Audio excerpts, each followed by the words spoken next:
Ano at saanin ka ba nagmula ang samosa? Ang samosa ay nagmula sa Middle East, bago pa ang ika-10 siglo, kung saan kilala ito bilang sanbosag. Dinala ito ng mga mangangalakal at manlalakbay sa India noong ika-13 hanggang ika-14 na siglo, kung saan inangkop ng mga lokal na kusinero ang mga sangkap nito sa panlasang Indian. Ebolusyon ng mga sangkap nito ay nahahati sa dalawang bahagi. Ang orihinal na sangkap.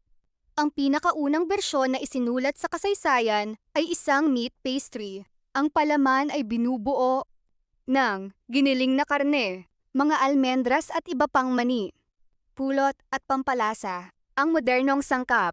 Nang makarating ito sa India, naging mas tanyag ang bersyong vegetarian dahil sa impluwensya ng lokal na agrikultura. Ang mga pangunahing sangkap nito ngayon ay palot, harina, asin, at mantikilya ghee na piniprito para maging malutong, palaman, patatas, sibuyas, at gisantes, pampalasa, cumin, coriander, garam masala, luya, at sili, iba pang palaman.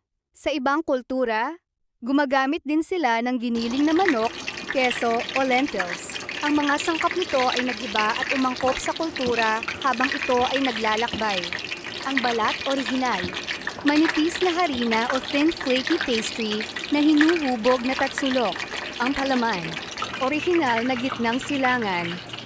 Giniling na karne, almonds, at mga pampalasa.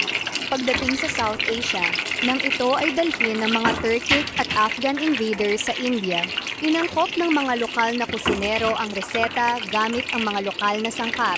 Dito pumasok ang pampalasa ng mga lokal na halaman tulad ng pinakuluang, patatas, sibuyas, gisantes, at lentehas. Mga pampalasa binubuo ng mga panlasang katutubo sa India tulad ng cumin, coriander, garam masala, at luya para sa mas malinamnam at maanghang na lasa. Dahil sa migrasyon at kalakalan, ang samosa ay sumikat sa buong mundo at nagkaroon ng iba't ibang bersyon depende sa bansa tulad ng sambusa sa Africa at shingara sa Eastern India.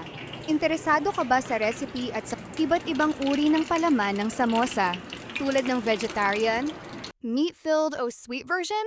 For more recipes, health tips, OFW stories, and life tips, kindly like, share, and follow Pinay Abroad Overload. Maraming salamat kabayan. Ingat at mabuhay!